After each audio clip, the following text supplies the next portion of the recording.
자, 오늘 21강을 할 차례입니다. 내가 너를 도와주리라 라는 제목으로 말씀을 함께 봅니다. 우리가 방금 전에 새 찬송가 488장 이 몸의 소망 무언가 라는 찬송을 우리가 불렀습니다. 지금 이 시대에 우리들의 그 소망이 어디에 있는가 하는 겁니다. 오늘 말씀의 제목처럼 우리를 도와주시고 우리를 회복하게 하시는 우리 하나님께 소망이 있음을 우리가 생각하면서 오늘 말씀을 하나씩 하나씩 풀어가도록 하겠습니다. 자, 오늘은 41장 한 장만 우리가 보는데 오늘 41장의 말씀 전체가 참 이렇게 은혜로운 그런 그 말씀이에요. 자, 1절을 한번 보시기 바랍니다. 여기 보면은 하나님이 누구를 부르시는가 하면은 섬들을 부르시고 그리고 민족들을 부르십니다. 여기서 섬들과 이 민족들이라고 하는 것은 세상의 모든 나라와 세상의 모든 민족들을 하나님이 부르시는 겁니다. 부르시면서 뭐라고 말씀을 하시는가 하면은 내 앞에 잠잠하라라고 그렇게 말씀을 하십니다. 그동안 서로 잘났다고 떠들던 그런 그 섬들, 그 교만한 그 나라들이 이제는 하나님 앞에 잠잠하라, 네 앞에서 잠잠하라라고 말씀을 하시고, 그리고 힘을 새롭게 하라, 가까이 나오라 그렇게 말씀을 하십니다. 자, 여기서 힘을 새롭게 하라라는 이 말씀은 그동안 세상의 모든 그 나라들과 민족들이 그 험난한 그런 그 여건 가운데서 살아남기 위해서 수고하고 그리고 지친 그 민족들이 힘을 새롭게 해서 하나님께 가까이 나오라는 이제 그런 그 뜻으로 이렇게 부르십니다. 그래서 지친 그 나라들과 그리고 이제 교만했던 그 나라들 잠잠하게 하시고 모두가 다 누구 앞에 나오라고 말씀을 하시는가 하면은 재판 자리에 나오라라고 이렇게 말씀을 하십니다. 그죠? 재판 자리. 자, 왜 하나님께서 재판하는 자리로 왜 법정으로 그들을 나오게 하시는가? 그 이유는 이 법정은 뭐 하는 데입니까? 법정이라고 하는 데는 잘잘못을 따지는 데가 법정 아닙니까? 그러니까 하나님이 지금 법정으로 나오라고 하는 것은 너희들 주변에서 일어난 그런 그 일들을 하나씩 하나씩 따져보자는 이제 그런 말씀이에요. 근데 그 따져볼 그 상황이 이 뒤에도 보면은 이제 유추해서 우리가 생각을 해볼 수가 있는데 이 논쟁을 통해서 하나님께서 가려보고자 하시는 그 첫 번째 첫 번째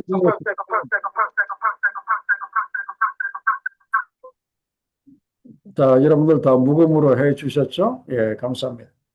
이 가려볼 그 상황은 그 각 열방이 각각의 신들을 신뢰하고 있잖아요. 그죠? 뭐 아수르라든지 바벨론이라든지 이런 그 나라들이 자기네들 나름대로 여러 그 신들을 섬기고 있습니다. 그래서 너희들이 너희들의 그 신들을 섬기고 있는 그 이유를 한번 따져보자. 그런 말씀이고, 그리고 또 한 가지, 참신이 누구인지, 과연 누구인지 한번 따져보자. 과연 진정한 하나님이 누구인지 한번 따져보자라고 그렇게 말씀을 하십니다. 그러면서 여기에서 하나님이 지금 말씀하고자 하시는 것은 그 당시에 바로 이 당시에 천하를 정복을 하고 호령하던 그 바벨론과 그 바벨론의 그 신들이 진정한 신이 아니라고 하는 이 사실을 지금 한번 말씀하고자 하시는 것을 알 수가 있어요. 오직 창조주이시고 구원자이신 오직 하나님만이 참신이라고 하는 이 사실을 지금 다시 한번 따져보자. 그런 말씀이에요. 그래서 재판의 그 자리로 오라라고 그렇게 말씀을 하시는 거예요. 그래서 사실 그 사람들하고 뭐 따져본다기보다도 그들의 잘못된 것을 다 알고 계시는 하나님이 진정한 신이 바로 하나님이시라고 하는 이 사실을 이제 그들에게 새롭게 각인시켜 주시기 위함이었다 하는 것을 알 수가 이렇게 있습니다. 자, 그 다음에 그 다음 질문을 보시면은 동방에서 온 정복자가 누구인가라고 그 질문이 그렇게 나와 있는데 이 동방에서 온 사람은 누굽니까? 아마 예습을 하신 분들은 아실 거예요. 지도를 먼저 이렇게 보시면은 지도의 중앙에 이스라엘이 있고 바로 오른쪽에 바벨론이 이렇게 있습니다. 이 바벨론은 이 티그리스 강과 유프라테스 강을 이제 끼고 있는 나라가 이제 바벨론 제국이었고 그 북쪽에 페르시아라고 하는 나라가 있습니다. 바로 여기를 이야기합니다. 이 페르시아를 이제 이스라엘 쪽에서 보면은 동방이죠. 이 동방에서 누구를 부르셨는가 하면은 페르시아의 왕이었던 고레스라고 하는 사람을 지금 하나님이 부르시는 이제 그런 말씀이에요. 그래서 하나님께서 페르시아의 고레스를 부르셔서 어떤 일을 하시는가 하면은 자, 잘 보시면은 2절 중반절에 보면은 열국을 그의 앞에 고레스 앞에 넘겨주고 고레스가 왕들을 다스리게 하시고 그리고 이제 고레스가 그의 칼로 티끌같이 그들을 치게 하시고 그래서 많은 나라들을 정복하도록 심판하도록 하나님께서 지금 이렇게 쓰신다 이제 그런 말씀이에요. 그래서 2절 상반절에 보면 누가 그랬는데 바로 하나님이십니다. 그리고 4절에 보면은 이 일을 누가 행하였느냐, 누가 이루었느냐, 누가 처음부터 만들어 불러내었느냐. 그러면서 마지막에 답을 하십니다. 나 여호와라고 말씀을 하십니다. 하나님께서 이 페르시아의 고레스를 부르셔서 많은 열국들을 치도록 심판하도록 그렇게 하시는 것을 보게 되는데 그래서 결국 페르시아에 의해서 바벨론 제국이 멸망을 하게 됩니다. 지도를 보시면은 아시겠지만은 페르시아에 의해서 이스라엘을 포로로 붙잡고 있었던 바벨론이 멸망을 하게 되고 그리고 페르시아의 고레스에 의해서 고레스가 칙령을 내립니다. 그 칙령이 무엇인가 하면은 바벨론 땅에 사로잡혀 있었던 이스라엘 사람들을 본국으로 돌아갈 수 있도록 하는 칙령을 내립니다. 그래서 고레스의 칙령을 받고 이제 이스라엘 사람들이 유대 사람들이 이스라엘로 돌아오게 되는 거예요. 자, 이 일을 누가 지금 벌이고 계십니까? 뒤에서 하나님이 역사하고 계신 겁니다. 그래서 이사야 45장 1절 말씀에도 보면은 여호와께서 그의 기름 부음을 받은 고레스에게 그래서 하나님께서 고레스를 쓰시기 위해서 고레스에게 하나님의 기름 부으심을 내리시는 것을 볼 수가 이렇게 있습니다. 그래서 하나님께서는 페르시아 왕 고레스를 세우심으로 인해서 바벨론을 멸망을 시키고 그리고 이스라엘이 본국으로 돌아올 수 있도록 그렇게 역사하셨다 그런 말씀이에요. 자, 그다음에 이번의 문제를 보시면은 하나님께서 세운 정복자 고레스 앞에서 세상의 반응이 무엇인가 그랬습니다. 그리고 그들이 고레스를 두려워하는 두려움을 극복하기 위해서 그들이 무슨 일을 그들이 하고 있는가. 그리고 이것이 얼마나 소용이 없는 일인가를 잘 보시기 바랍니다. 거기에 보니까 5절에 보면은 섬들이 보고 두려워하며 땅끝이 무서워 떨며 그랬습니다.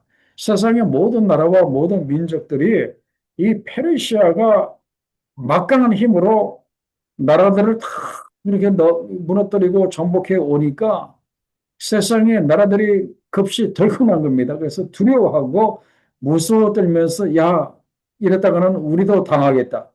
그래서 세상의 나라들이 어떻게 합니까? 세상의 나라들이 함께 모여서 지금 이게 힘을 모으는 거예요. 우리가 힘을 모아서 저 페르시아를 한번 우리가 대항을 하자. 그러면서 6절 하반절에 보면은 서로 파이팅 그러면서 이제 격려하면서 너는 힘을 내라. 우리 힘을 내자 하면서 그 사람들이 이렇게 나라들이 모였다 이제 그런 말이에요. 그리고 이제 여기까지는 우리가 이해가 됩니다. 그런데 우스운 일이 무엇인가 하면은 자, 실질의 말씀이 우스운 거예요. 지금 이 고레스의 그 페르시아 이 제국이 막강한 그 힘으로 나라들을 막 이렇게 정복해 오니까 이 사람들이 무엇을 지금 그 의지를 하고 있는가 하면은 지금 그 우상을 지금 그 의지하고 있는 그 모습을 보게 됩니다. 그래서 그동안은 그냥 그대로 두었던 이 우상들을 막 단장을 하기 시작을 합니다. 그러니까 그 금장색, 그 우상에다가 그 금색을 그 입히는 그 사람, 그 다음에 그, 이 우상에 또 시간이 지나다가 보면은 뭐, 어쨌든 이 세부치로 만든 거기 때문에 들뜰 수가 있잖아요. 그래서 그걸 이제 망치로 고르게 하는 그 매질꾼. 이 사람들을 격려해가지고 뭐 땜질을 다시 한번 하고, 그 다음에 또 우상이 흔들리지 않도록 또 못을 또 단단히 받고 막 난리가 납니다. 참 이게 어리석은 거예요. 우상을 의지해서 하나님을 대적하고자 하는 우상을 의지해서 이 페르시아 제국을 그 대적하고자 하는 이 어리석은 이 그들의 그 모습을 보게 이렇게 됩니다. 사실 이 고레스를 인도하시는 분은 하나님이시잖아요. 그죠? 그래서 아무리 우상을 뭐 다시 한번 손보고 아무리 우상을 단단하게 그 바닥에다가 고정을 한다고 해도 그 세부치에 불과한 그 우상이 어떻게 하나님을 대항을 할 수가 이렇게 있겠어요? 세상이 이렇게 어리석은 겁니다. 그죠? 세상이 이렇게 어리석은 것임을 이렇게 알 수가 있어요.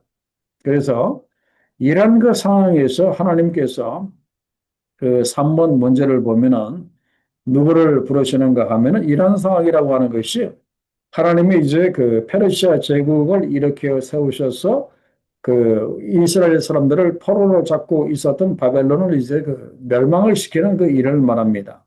그죠? 이런 이 상황에서 하나님께서 누구를 부르시는가 하면은 그 8절에 보면은 그 이스라엘 사람들을 부르십니다. 나의 종 너 이스라엘아. 그렇게 부르시고 그리고 내가 택한 야곱아. 여기서 이 야곱아라고 하는 것은 그냥 이스라엘 전체를 두고 이렇게 부르는 그 말씀. 그 다음에 나의 것 아브라함의 자손 역시 이스라엘 전체를 두고 이렇게 부르는 말씀.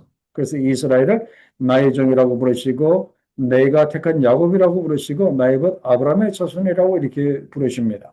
그러면서 하나님께서 뭐라고 말씀을 하시는가 하면은 내가 땅 끝에서부터 너를 붙들며 땅 모퉁이에서부터 너를 부르고 너에게 이르기를 너는 나의 종이라. 내가 너를 택하고 싫어하여 버리지 아니하였다 하였노라. 그렇게 말씀을 하십니다. 자, 이 말씀이 무슨 말씀이에요? 지금 그 이스라엘 사람들은 바벨론의 포로로 붙잡혀 와 있는 그런 그 상황 아닙니까? 그런데 바벨론의 포로로 붙잡혀 와서 70년 거기에서 살고 있는 사람들로서는 사실 이런 생각을 하기가 참 이렇게 어렵습니다. 하나님이 우리를 버리셨기 때문에 우리 할아버지 때부터 우리가 이 바벨론에 와서 이렇게 70년 동안 우리가 포로 생활을 하고 있다. 하나님이 우리를 싫어서 버리셨다라고 생각을 하고 할 수밖에 없는 상황이었어요. 그런데 하나님은 전혀 그렇지 않다라고 이야기를 합니다. 너희가 비록 바빌론의 포로로 붙잡혀서 70년을 너희가 지냈지만 너희는 끝까지 나의 종이고 내가 너희를 택했었고 그리고 내가 너희가 싫어서 너희를 버린 적이 한 번도 없다라고 말씀을 하십니다. 그래서 이 말씀을 뒷받침하는 말씀이 바로 로마서 8장 30절의 그 말씀이에요. 사도 바울이 뭐라고 했습니까? 또 미리 정하신 그들을 또한 부르시고 부르신 그들을 또한 어렵다 하시고 어렵다 하신 그들을 또한 영어롭게 하셨느니라 이렇게 말씀을 하고 있습니다. 이 말씀이 참 기가 막힌 말씀이에요. 왜 그런가 하면은 이 말씀이 우리에게도 해당되는 말씀이기 때문에 그렇습니다. 자, 미리 정하신 그들을 부르셨다고 하는 것은 창세전부터 하나님께서 우리 각 사람 한 사람 한 사람을 구원하시기로 우리를 다 예정하신 거예요. 그래서 그 예정에 의해서 우리가 예수 믿고 구원을 받은 거 아닙니까? 그래서 미리 정하신 우리를 하나님께서 부르시고 이 부르신 우리를 의롭다 하셨다 그랬습니다. 여기서 의롭게 하신 것은 무엇을 통해서 의롭게 하셨는가 하면은 우리가 예수 믿게 함으로 인해서 예수 믿음으로 우리가 이제는 죄 없다 하는 그 인정을 받게 하신 거예요. 그래서 그렇게 의롭게 하시고 이렇게 죄 없다고 인정을 받은 우리를 또한 어떻게 하셨다고 했습니까? 영화롭게 하셨다 그렇게 말씀을 하고 계십니다. 그래서 우리를 하나님의 사람으로 우리를 영화롭게 하셨다 그런 말씀이에요. 그럼 이 말씀이 바로 복음입니다. 그죠? 구원의 그 복음, 정하신 자들을 부르시고 부르신 그들을 예수 그리스도의 십자가의 은혜로 의롭게 하시고 또 의롭게 하신 우리를 하나님의 사람으로 영화롭게 쓰시는 것. 이것이 바로 그 구원의 그 복음인데 이 복음이 이스라엘에게 그대로 적용이 되고 있었다 그런 말이에요. 너희는 내가 너희를 버렸다고 생각을 하는데 그렇지 아니하다. 너희는 나의 끝까지 종이었고 내가 너희를 택했고 너희를 한 번도 싫어한 적이 없고 너희를 버린 적이 없다. 지금 이걸 이렇게 말씀을 하시는 거예요. 이걸 왜 말씀을 하시는가 하면은 이제 이 페르시아에 의해서 바빌론이 망하고 이제 고국으로 돌아가야 할 이스라엘 백성들에게 확신이 필요하기 때문에 지금 그 확신을 이렇게 주시는 거예요. 이 확신, 오늘 이 전체 말씀으로 보면은 그 확신이 몇 가지 확신을 하나님이 주시는가 하면은 세 가지 확신을 이렇게 주십니다.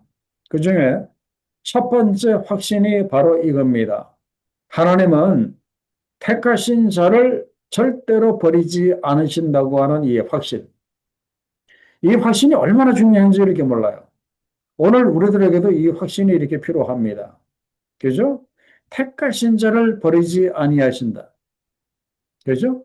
그래서 로마서 11장 29절에다 보면은 하나님의 은사와 부르시면은 후회하심이 없느니라 그렇게 말씀을 하셨어요.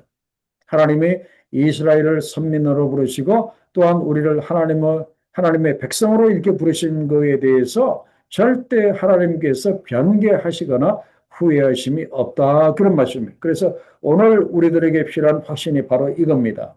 세상이 아무리 혼탁하고 세상이 아무리 힘들고 세상의 강포가 아무리 그러한다 할지라도 하나님께서 택하신 우리를 버리지 아니하신다고 하는 이 확신이 오늘 우리들에게 있어야 한다. 그런 말씀이에요.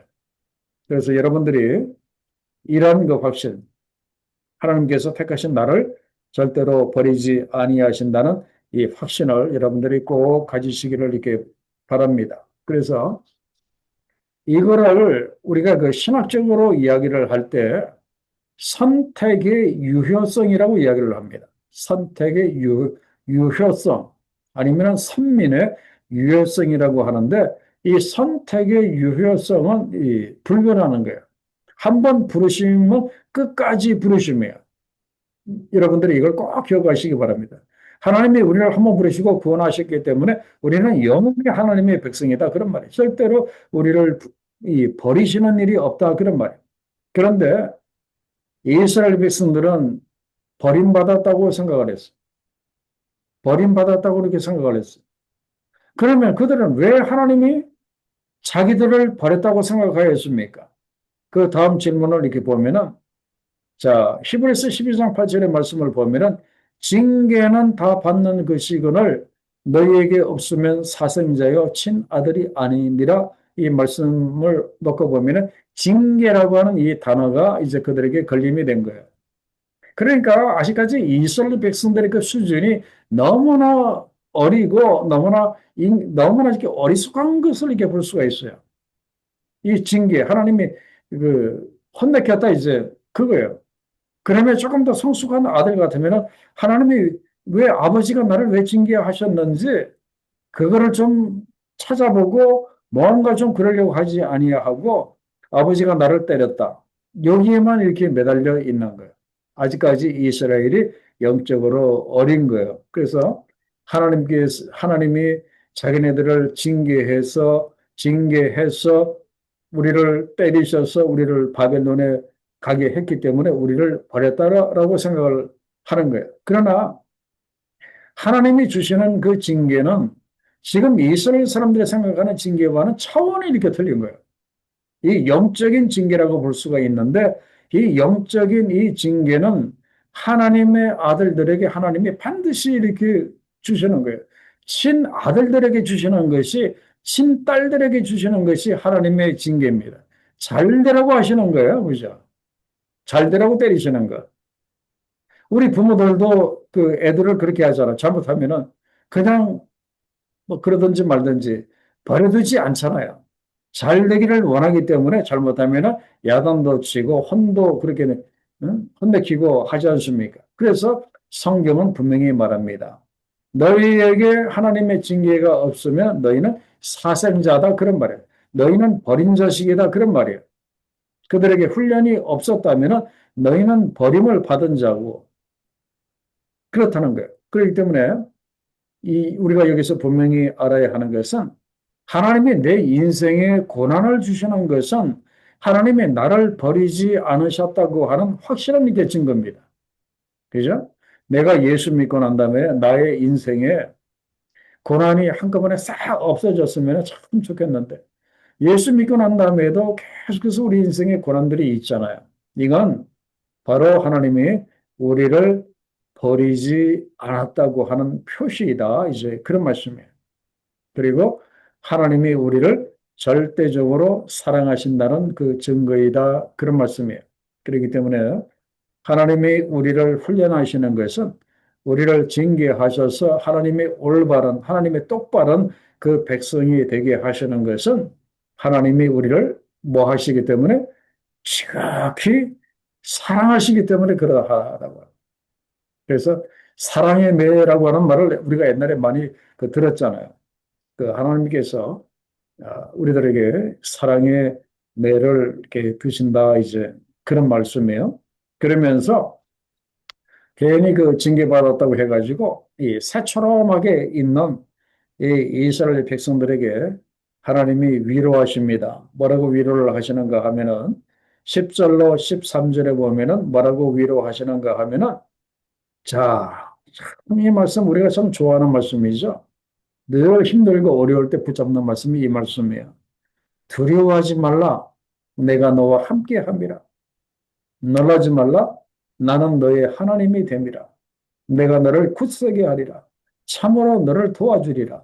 참으로 나의 의로운 오른손으로 너를 붙들리라. 내가 너희를 조금 때렸다고 그렇게 새참하게 그렇게 잊지 말고 그것 때문에 괜히 그렇게 두려워하지 말라. 그런 말씀이에요. 나는 끝까지 너희와 함께 할 것이다 라고 말씀을 하고 나는 끝까지 너희의 하나님이 될 것이다 말씀을 하시고 내가 너희를 굳세게 하고 참으로 너희를 도와주고 너희를 붙들어 주리라 그렇게 말씀을 하십니다. 그러면서 너희를 힘들게 했던 바벨론을 비롯해서 너희를 침략해 와서 너희를 힘들게 했던 모든 자들을 내가 이렇게 하시겠다라고 말씀을 하십니다. 11절에 보면은 너에게 노하던 자들이 수치와 치욕을 당하게 할 것이고 그리고 너와 다투는 자들이 아무것도 아닌 것 같이 될 것이고 그들이 다 멸망할 것이다. 이 말씀 그대로 아수르도 멸망을 했고 그리고 바벨론도 멸망을 하게 됩니다. 그리고 12절에 보면은 너가 찾아도 너와 싸우던 자들을 다시 만나지 못할 것이요. 너와 싸우던 자들이 다 사라져서 다시는 만나지 아니할 것이고 너를 치는 자들은 아무것도 아닌 것 같고 험한 것처럼 될 것이다. 이런 이렇게 너희를 힘들게 하는 자들이 다 바람과 함께 사라져서 아무것도 아닌 것처럼 되는 것은 13절 이는 누가 나 여호와 너희 하나님이 너의 오른손을 붙들고 너에게 이르기를 두려워하지 말라 내가 너를 도우리라 할 것입니다. 하나님께서 너희를 붙잡고 너희를 도와주심으로 인해서 세상에 너희를 힘들게 하던 그 자들이 다 티끌처럼 이렇게 사라지게 하신다. 이제 그런 말씀이에요. 그래서 하나님이 지금 이스라엘 백성들에게 가장 크게 원하시는 것은 두려워하지 말라라고 이렇게 말씀을 하시는 거예요. 두려워하지 말라. 이 두려움이라고 하는 것은 참 우리들의 인생, 우리들의 그 신앙에 있어서 참 큰 문제 중에 하나가 이 두려움 아닙니까? 이 두려움에 우리가 이제 한번 넘어지면은 걷잡을 수 없을 정도로 넘어져서 참 이 두려움을 극복하고 다시 일어서기가 굉장히 어려운데 그래서 구약과 신약의 말씀을 쭉 보면은 두려워하지 말라라고 하는 말씀들이 굉장히 이렇게 많습니다. 두려워하지 말라. 두려워하지 말라. 그래서 이건 뭐 우리가 어쩔 수 없이 겪는 문제 중에 하나인데 참 오늘도 두려움이 찾아올 수 있고 내일도 두려움이 찾아올 수가 이렇게 있어요. 참 이럴 때 우리가 어떻게 해야 될 것인가? 그거는 뭐 어쩔 수 없습니다. 하나밖에 없습니다. 두려움이 밀려올 때 나의 믿음 없는 것을 불쌍히 여기시고 나를 도와주시고 나에게 하나님의 믿음을 달라라고 기도하는 수밖에 없어요. 사실 어떤 면에서 보면은 이 기도하는 것 자체도 이렇게 믿음입니다. 그래서 두려움이 밀려올 때 하나님 저의 믿음 없음을 불쌍히 여기시고 저에게 믿음을 주십시오라고 그 기도를 시작하면 바로 거기에서부터 이제 믿음이 커지기 시작하는 거예요. 그래서 두려움이 올 때 너무 걱정하지 마시고 하나님이 나보고 지금 기도하라고 하시는구나 그렇게 생각을 하시고 기도하시기 바랍니다. 그러면은 그 기도를 통해서 믿음이 커지고 믿음이 찾아온다 그런 말씀입니다. 자, 그다음에 4번의 문제를 봅니다.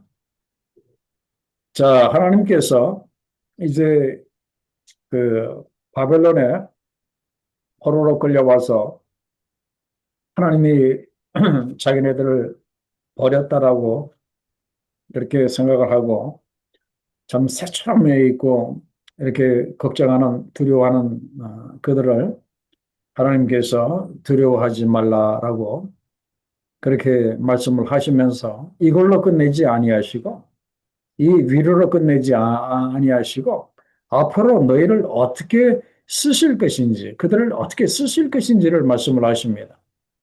바로 이것이 그 두 번째 그 확신인데 무엇인가 하면은 첫 번째 확신은 이게 뭐였습니까? 하나님께서 택하신 자를 버리지 아니하신다였고 그다음에 두 번째 확신은 택하신 자를 반드시 크게 쓰신다는 거예요.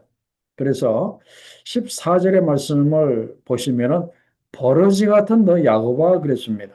그런데 개역 성경에는 지렁이 같은 너 야곱아 그렇게 말씀을 하고 있어요. 그러면서 정말 보잘것없는 지렁이와 구더기와 같이 그 바벨론에서 그렇게 살던 그들을 하나님께서 버리지 아니하시고 두려워하지 말라라고 말씀을 하시고 내가 너를 도울 거라고 말씀을 하십니다. 그 14절 중반절에 보면은 내가 너를 도울 것이다. 자, 어떻게 도우신다는 겁니까? 15절 말씀이 핵심이에요. 거기 보면은 내가 너를 이가 날카로운 새 타작기로 만들겠다. 그런 말씀입니다. 그 타작하는 그 기계, 탈곡기. 여러분 그 옛날에 그 시골에서 이렇게 있었잖아요. 그죠? 뭐, 요즘은 기계, 콤바인 같은 걸로 쭉 가면서 그렇게 하지만 그 이가 날카로운 그 타작기, 막 빙글빙글 돌아가면서 그 볕 집단에서 볕 알을 이렇게 띄어내는 그런데 그 날카로운 새 타작기로 그렇게 만들어가지고 어떻게 한다고 했습니까? 산들을 쳐서 부스러기로 만들게 하겠다. 그리고 작은 산들은 아예 그냥 겨같이 그렇게 만들도록 이제 그렇게 하겠다. 그래서 너희를 이가 날카로운 새 타작기로 그렇게 만들어서 너희를 나의 심판의 도구로, 나의 심판의 도구로 너희를 쓰시겠다. 그런 말씀이에요. 이스라엘을 하나님의 심판의 도구로 쓰시겠다. 그런 말씀이에요. 그죠? 그렇게 쓰시겠다. 그런 말씀입니다. 자, 그러면 역사적으로 쭉 이렇게 돌아볼 때 하나님께서 그 이스라엘을 이렇게 새 타작기와 같이 강력한 이 심판의 도구로 사용을 하신 적이 과연 있었는가 하는 거예요. 역사적으로는 뭐 별로 그렇게 없었던 것 같아요. 오히려 2000년 동안 뭐 여기저기 뭐 유리 방어하면서 오히려 다른 나라와 민족들에 의해서 오히려 뭐 죽임을 당하고 힘들고 어려운 이제 그런 그 삶을 그들이 살아왔는데 하나님이 그들을 그 새 타작기로 그렇게 만드셔서 그 모든 나라와 민족들을 쳐서 부스러기와 그리고 겨같이 그렇게 만드는 날이 반드시 옵니다. 그때가 언제인가 하면은 바로 예수께서 재림하실 그때를 말씀을 하시는 거예요. 그래서 예수께서 그때 어떤 그 모습으로 오는가 하면은 성경 말씀에 보면은 유다 지파의 왕으로 오신다고 말씀을 하고 계시고 그리고 이 땅에 사자 라이언 사자로 오신다고 그렇게 말씀을 하십니다. 그래서 재림하시는 그 예수 그리스도는 유다 지파의 왕으로 유다 지파의 마지막 왕으로 오시고 그리고 사자로 오셔서 세상을 이제 새 타작기처럼 세상을 심판하신다 이제 그런 말씀이에요. 그래서 이것이 그 이스라엘 백성들에게 주신 두 번째 확신입니다. 택한 너희를 반드시 크게 쓸 거라고 하는 것. 이것이 그들에게 참 위로가 되었을 것 같아요.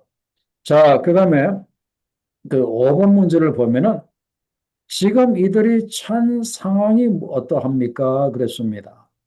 자, 17절 말씀을 보면은 지금 바벨론에 있는 이들의 이 모습은 참 힘들고 너무나 이렇게 어렵습니다. 17절에 보면은요, 너무나 가련합니다. 그리고 너무나 가난해서 물조차도 구할 수 없는, 물도 제대로 마음 놓고 마실 수 없는 그런 상황. 그러다가 보니까 그 갈증 때문에 그들의 혀가 말라가지고 입천장에 달라붙을 정도로 그 지경에까지 그렇게 되었다. 그런 말이에요.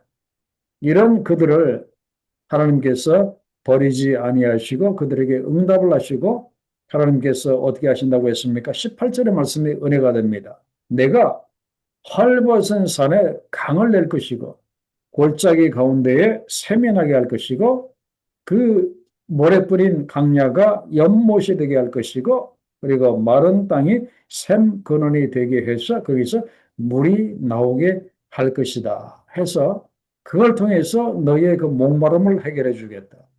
그리고 또한 너희의 그 영적인 그 목마름을 해결해 주겠다. 그런 말씀이에요. 이거는 무엇인가 하면 구체적으로 그 택한 그 백성이 하나님의 영으로 살게 하시겠다. 그런 말씀이에요. 성령으로 살게 하시겠다는 그런 말씀입니다. 성령으로 살게 하시겠다는 그런 그 말씀입니다. 그래서 요한복음 7장 38절에 뭐라고 했습니까? 나를 믿는 자는 성경의 이름과 같이 그 배에서 생수의 강이 흘러나오리라 그렇게 말씀하셨어요. 이 말씀 참 너무나 귀중한 말씀이에요. 나를 믿는 자, 저도 그렇고 여러분들도 그렇고 예수님을 믿는 사람 아닙니까? 그죠? 우리는 예수님을 믿는 사람이에요. 우리들에게 하나님께서 예수께서 무엇을 주시는가 하면 우리 배 안에서 생수의 강이 지금 흘러나오게 하십니다. 지금 우리 안에 성령을 이렇게 주셨다 그런 말씀입니다. 우리 안에 성령을 이렇게 주셨다 그런 말이에요. 그래서 우리 안에 성령의 기름 부으심이 지금 현재적으로 있고요. 그리고 성령의 충만함이 우리 가운데 있습니다. 여러분들이 이 사실을 꼭 확신하시기 바랍니다. 과연 내 안에 성령이 있는가, 없는가, 그렇게 너무 그런 질문 하지 마시고, 내가 예수 믿는 사람이라고 한다면은, 내 안에 우리는 성령으로 거듭났고요. 본어게인. 우리는 성령으로 거듭났고 우리 안에 예수께서 주신 그 성령님이 이렇게 계십니다.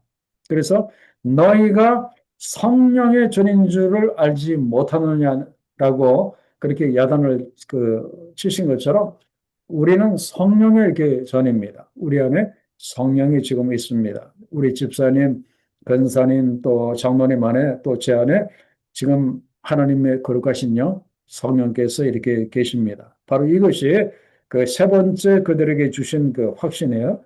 택하신 자에게 필요한 것을 주신다. 바로 성령을 주신다. 이제 그런 말씀이에요. 그래서 하나님은 그 이스라엘 백성들에게 하나님의 영을 주시기를 이렇게 원하셨어요. 하나님의 영으로 충만하도록 하시기를 이렇게 원하셨어요. 왜 이것이 필요한가 하면은 여러분들이 경험해서 아시잖아요. 어떻게 인간의 의지와 인간의 힘으로 이 신앙생활을 우리가 어떻게 할 수 있어요? 힘들어서 못해요. 우리 의지와 인간적인 노력으로 신앙생활을 하려고 하면은 아마 우리 벌써 다 포기했을 거예요. 그런데 우리가 포기하지 아니하고 오늘까지 이렇게 신앙생활을 해오는 이유가 뭡니까? 내 안에 성령이 계시고 내 안에 계신 성령이 나를 돕고 계시기 때문에 오늘 우리가 이렇게 신앙생활을 하고 계시는 거예요. 그렇기 때문에 여러분 절대로 내 안에 성령이 있네 없네 이렇게 그런 질문은 다시는 하지 마시고 내 안에 성령이 반드시 계신다고 하는 이 사실을 여러분들이 꼭 기억하시고 그러면서 여러분들이 살아가시면서 점검을 해야 할 것이 있습니다. 그것이 무엇인가 하면은 내가 성령으로 살고 있는지 없는지 이거를 여러분들이 확인하셔야 돼요. 내 안에 성령이 있고 없고를 그거는 다시는 생각지 마시고 내가 성령으로 살고 있는지 아닌지 이것을 좀 늘 점검을 하자 그런 말. 자, 어떻게 하면은 그거를 알아볼 수 있는가 하면은 자, 네 가지 방법을 제가 말씀을 드리고자 합니다. 첫째는 이 성령, 하나님께서 보내주신 성령, 예수께서 하나님께 올라가시고 우리들에게 보내주신 보혜사 성령은 말씀과 분리가 되지 않습니다. 이 성령은 말씀과 따로 떼어놓고 생각을 할 수가 없어요.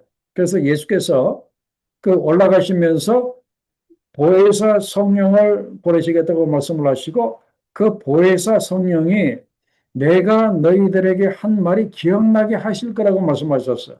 그죠? 기억나시죠? 그렇기 때문에 성령은 말씀이 기억나게 하시는 영이십니다. 그렇기 때문에 내가 신앙생활을 하면서 내 생각보다도 내 감정보다도 말씀을 따라 내가 순종을 해야지.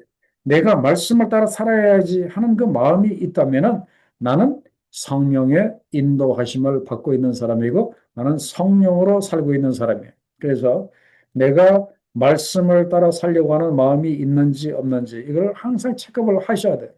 그럴 때 내가 내 생각을 접고 내 감정을 접고 내가 말씀을 따라 살려고 하는구나. 그렇게 확인이 되면은 나는 성령으로 사는 사람입니다. 그죠? 자, 그 다음에 두 번째. 이 성령으로 사는 사람은 성령의 9가지 열매. 여러분 아시죠? 성령의 9가지 열매들이 나타나는데 문제는 이것이 완벽하게 확실하게 전체적으로 다 나타나는 것이 아니라 이것이 점점 조금씩 그렇게 성령의 열매들이 9가지 열매들이 나타납니다. 완벽하지는 않지만 조금씩 나타나요. 그래서 결과적으로 어떻게 되는가 하면은 그 성령으로 살면서 성령의 열매를 맺는 사람들은 시간이 지나면 지날수록 그 사람의 인격이 좋아집니다. 신앙 인격이 좋아져요. 그래서 교회 다니시는 분들도 이렇게 보면은 그 신앙 인격이 참 좋고 참 아름다우신 그 분들이 있어요.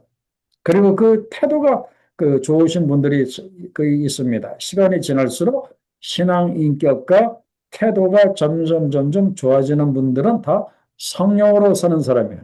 그래서 여러분들이 여러 번 자신을 한번 점검해 보시기 바랍니다. 과연 내가 신앙생활을 이렇게 오래 하고 있는데 세월이 지나갈수록 나의 신앙 인격이 점점 좋아지는가? 그리고 나의 영적인 태도가 이 하나님 앞에서의 태도, 사람들에게 대하는 태도가 점점 좋아지는가 놓고 볼 때 좋아지면은 나는 성령으로 살고 있다. 그런 말씀이에요. 자, 그다음에 세 번째는 무엇인가 하면은 그 이전에는 가볍게 여겼던 그 죄가 이제는 그 죄를 짓기만 하면은 마음에 찔림이 돼요. 그리고 회개하게 된다면은 나는 성령으로 살고 있는 그 사람입니다. 그 죄에 대한 그 민감함이 생겼다면, 죄에 대한 그 민감함이 생겼다면 나는 성령으로 살고 있는 사람이야. 그런데 그냥 옛날에 지었던 죄를 동일하게 져도 그냥 덤덤하고 아무런 생각이 없다면 이 사람은 성령으로 살고 있는 사람이 아닙니다. 그렇기 때문에 옛날에 가볍게 여겼던 죄가 이제는 찔리고 회개하게 된다면 나는 성령으로 살고 있는 그 사람이에요. 자, 그 다음에 네 번째는 그 무엇인가 하면은요. 사실 우리가 성령으로 산다고 해서 이걸로 다 끝나는 건 아니잖아요. 성령으로 산다고 해도 성령으로 사는 사람에게도 반드시 유혹이라는 것이 있습니다. 그죠? 그 유혹이 있어요. 이럴 때 내 육체의 그 욕망, 그 유혹에 넘어가고 싶어 하는 내 육체의 그 욕망과 그리고 성령의 그 인도하심이 내 안에서 서로 충돌하게 됩니다. 나의 그 죄의 소욕과 성령이 서로 내 안에서 싸우게 된다. 그런 말씀이에요. 이럴 때 내가 어느 편에 서려고 하는지를 보면은 내가 알 수가 있어요. 내가 성령 편에 서서 내 죄의 소욕을 이기려고 한다면 나는 성령으로 살고 있는 사람이야. 그런데 죄 유혹이 탁 왔는데 그냥 넘어져서 죄를 뻥 지었다. 그러면 이 사람은 성령으로 사는 사람이 아니다. 그런 말씀. 그리고 마지막 다섯 번째는 이것이 가장 중요한 거예요. 무엇인가 하면은 성령의 본질적인 사역이 무엇인지 알아야 돼요. 성령이 이 땅에 오신 보혜사 성령의 가장 본질적인 그 사역은 우리들에게 세상에 예수 그리스도를 드러내는 거예요. 세상 사람들로 하여금 예수 그리스도를 알도록 그렇게 하는 거예요. 그렇기 때문에 내 삶의 목적과 그리고 나의 관심이 점점 예수님께로 향한다고 한다면 나는 성령 안에서 사는 사람이야. 그런데 신앙생활 20년, 30년, 40년 하면서도 나의 목적과 나의 관심이 예수님께 가까이 가지 않으면 이건 참 문제가 이렇게 많은 거예요. 그러나 세월이 흐르면서 점점 내 인생의 목적과 관심이 예수님께로 향한다면 나는 성령으로 사는 사람이다. 그런 말씀. 그래서 우리는 예수 믿고 구원을 받는 순간부터 우리는 성령으로 거듭났고 우리 안에 성령이 계십니다. 그렇기 때문에 우리는 반드시 성령으로 이렇게 살아야 돼요. 그런데 오늘날 많은 그리스도인들이 이걸 잘 몰라요. 우리는 성령으로 이렇게 살아야 됩니다. 그죠? 우리가 성령으로 살아야 되는데 우리가 신앙생활을 제대로 바르게 하려고 그렇게 애를 많이 이렇게 쓰시기 바랍니다. 그러면은 내 안에서 누가 역사하시는가 하면은 주의 성령이 내 안에서 그 역사합니다. 그러면서 내 안에 이런 것들이 나타난다 그런 말이에요. 말씀을 따라가게 되고 내 인격과 태도가 좋아지고 그리고 죄에 대한 민감함이 이렇게 생기고 어떻게든지 성령 편에 서려고 하고 어떻게든지 예수님을 깊이 알아가려고 하는 이런 것들이 생기게 된다 그런 말씀이에요. 그래서 이런 것들이 있으면 나는 오늘도 성령으로 살고 있는 사람이다. 그래서 여러분 절대적으로 성령으로 사시기 바랍니다. 이 성령으로 이렇게 사시는 것이 무슨 뭐 신비로운 뭐 체험이나 어떤 뭐 뻥하고 뭐 그런 것은 절대로 아니에요. 그래서 여러분들이 이 성령으로 사시는 여러분들 되시기를 간절히 이렇게 바랍니다. 자, 그 다음에 이제 그 6번 문제를 이렇게 보시면은 자, 하나님께서 이번에는 누구를 법정에 부르십니까? 그랬습니다. 앞에서 이 법정의 말씀을 이렇게 제가 이렇게 드렸죠. 법정은 잘잘못을 따지는 데가 아닙니까? 그래서 어, 누구를 불러서 지금 한번 따져보자 그렇게 말씀을 하시는 거예요. 자, 앞에서는 그 민족들과 그리고 뭐 나라들을 이제 그렇게 부르셨는데 이번에는 하나님이 그 재미있게 누구를 부르시는가 하면은 우상들을 이렇게 부르십니다. 우상들. 그죠? 거기 21절 상반절에 보면은 너희 우상들은 소송하라. 그러니까 너희 우상들은 나한테 재판을 걸어보라. 그런 말이에요. 그죠? 재판을 걸어보라. 이제 그런 말이에요. 그러면서 이것이 무슨 말씀인가 하면은, 아, 그, 너희들이 진짜 신이라고 하는 확실한 그 증거를 나에게 한번 보여보라. 그런 말씀이에요. 그죠? 뭐 바벨론이라든지 애굽이라든지 많은 나라 사람들이 너희를 진짜 신인 줄 알고 그렇게 믿고 있는데 너희가 한번 소송해 보라 그런 말이에요. 너희가 진짜 신이라고 하는 확실한 증거를 나에게 보이라 그런 말이에요. 그러면서 몇 가지 조건을 말씀을 하십니다. 너희가 진짜 참 신이라고 한다면은 복을 내리든지 아니면은 재앙을 내려보든지 그렇게 하라 이제 그런 말이에요. 그런데 이걸 우상이 할 수가 있습니까? 절대로 할 수가 이렇게 없는 거예요. 그래서 22절과 그리고 23절에 보면은 하나님이 우상들을 조롱하시면서 하는 말씀이에요. 22절에 보면은 장차 당할 일을 우리에게 진술해 보라. 아니면은 이전 일이 어떤 것도 한번 알게 해보라. 우리가 마음에 두고 그 결말을 알아보리라. 혹 앞으로 올 일을 한번 듣게 한번 말해보라. 그리고 뒤에 올 일을 알게 해보라. 그리하면 너희가 신들인 줄 우리가 알리라. 그러면 두 번째, 한번 복을 내리든지 재난을 내리든지 해보라. 그러면 우리가 믿겠다. 그러나 이 두 가지는 우상이 절대로 할 수 없는 일이다.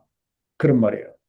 그죠? 그렇기 때문에 여기서 우상을 섬기는 것에 이 어리석음을 말씀을 하시면서 결론적으로 우상을 섬기지 말고 성령을 따르라라고 이렇게 말씀을 하십니다. 성령을 따르라라고 이렇게 말씀하십니다.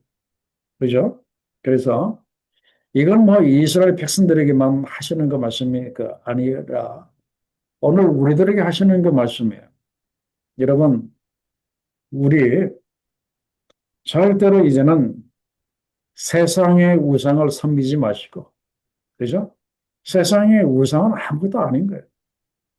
뭐, 재물의 신, 뭐, 만몬이라든지, 뭐, 권력의 신이라든지, 뭐, 여러 가지 뭐, 정욕의 신이라든지, 이런 것들, 아무것도 그 아닙니다.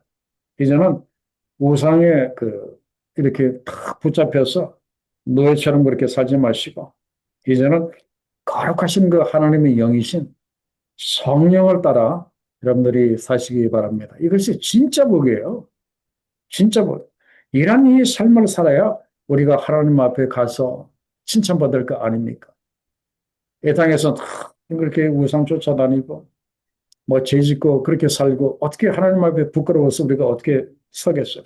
그러니까, 이제는 우상을 섬기지 말고, 하나님의 거룩하신 영이신 성령을 따라 우리가 살자. 그리고 앞에서 제가 말씀드린 것처럼, 성령을 따라 사는 것, 성령으로 사는 것, 그렇게 힘들고 어렵고 뭐 고차원적인 것이 아니다는 것을 여러분들이 꼭 기억하시고, 그렇게 살았으면, 사셨으면 참 좋겠습니다.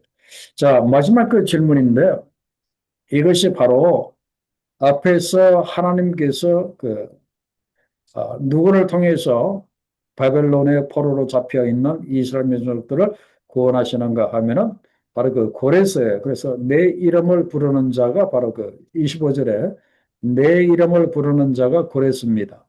그리고 27절 하반절에도 보면은 내가 기쁜 소식을 전할 자를 예루살렘에 주리라 그랬는데 그 예루살렘 사람들에게 이스라엘 사람들에게 기쁜 소식을 전할 사람도 그 고레스입니다. 그래서 마지막 그 그림을 보시면은 그 잘생긴 사람 바로 이 사람이 그 고레스입니다. 그 페르시아의 그 왕이었던 그 사람이죠. 그 그림 지도를 한번 보세요. 그가 이제 페르시아를 세우고 BC 550년에 메대를 이제 정복을 하고요. 그리고 이제 BC 546년에 리디아를 이제 정복을 하고 지금의 그 터키지요. 거기를 이제 정복을 하고 그다음에 BC 539년에 그 바벨론을 정복을 합니다. 그래서 바벨론이 정복을 당하니까 거기에 포로로 붙잡혀 있었던 그 유대 민족들을 고레스가 칙령을 내립니다. 너희는 고향으로 돌아가라. 그래서 그 고레스의 칙령을 받고 이스라엘 그 백성들이 바벨론에서 이제 그 이스라엘 땅으로 이렇게 돌아온다 하는 거예요. 그래서 이 하나님이 그 고레스를 그 쓰셨다 그런 말씀인데 그런데 이 고레스에 대해서 뭐라고 말씀을 하시고 계시는가 하면은 25절에 보면은 내 이름을 부르는 자라 그 고레스가 하나님의 이름을 불렀다 이제 그런 말씀이에요. 이 말씀이 어디에 있는가 하면은 에스라서 말씀에 보면은 고레스가 하나님의 이름을 부른 사실을 정확하게 말하고 있어요.